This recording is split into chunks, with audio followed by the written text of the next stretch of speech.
And then very recently, happier times, we saw you walking the red carpet for the Pride of Britain Awards, which is a huge event in the showbiz calendar. How was that for you? What was the anticipation of that like? Yeah, just so happens I have the front page here. But see, I love that. Life is wonderful. I think it's a fabulous photograph, don't you? No, but what we liked was life's wonderful. But what was it like, the anticipation of that? Because it was your first big event, wasn't it? I wasn't worried or nervous until I actually got on the stage, because I knew that somehow or another it was the first appearance I'd made apart from ours. And I thought they're going to expect me to say something.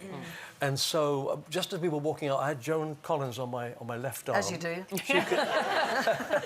And I'm thinking, I know what I'll do, because what we'd just seen was suffering and success. And so I was able to put that together and say, you know, what tonight's been has been cathartic for me. The fact that there was all this suffering and the success overtook it, and it made my 2 years seem like nothing. But I have to tell you, by the way, it took 1 hour and 20 minutes to go up the red carpet, and I think you were, in many ways, shocked, but also very pleased at the warmth with which you were received. I was, actually, because in the middle of those 22 months and 2 days, there's no way I could possibly have thought that when it was over, it would be quite like this. I thought there was going to be a period where I'll have to win my way back into people's hearts and minds, but in the end, that's what I discovered. But it is interesting to hear you say that, because absolutely you'd know that would be your fans' reaction. It's like, no way, we love you, we've always loved you and always will love you. But they've got no taste. But for you, that must have been a difficult time thinking, what do my fans think? What do people think of me when you're coming out and making these very public appearances as a celebrity again? The difficulty was that, that everybody on the whole planet saw and heard what had happened to me. And so it was a difficult thing to deal with. Will I ever get to Australia to be able to explain? No, it's all over. And maybe they've heard by now, but it was really disturbing for me to think that. But, you know, I knew the support was there. I remember coming down the driveway of my house in Portugal, where I stayed for quite a while, and I thought the gates changed colour. Anyway, I walked down to it. There was nobody there at that stage. All the press had gone. And it was covered in yellow ribbons and beautiful messages. Yeah, it was really lovely. So I knew. That's the support of your fans, which was obviously really very important to you. But more important, after all these allegations and your face being splashed across the papers and terrible headlines, how important were your friends like Gloria? Oh, well, I'm really important. Well, somebody said to me, at times like those, you really find out who your real friends are. And I said, you know, I did, but they already were my real friends. And nothing had changed. They were very supportive. And when, in fact, the story broke to August 14th, 2014, I had some friends coming to stay with me for a week, and each of them separately emailed or wrote or phoned and said, look, we know you probably want to be on your own. And I said, oh, no, don't leave me on my own. And they came over, and we did laugh.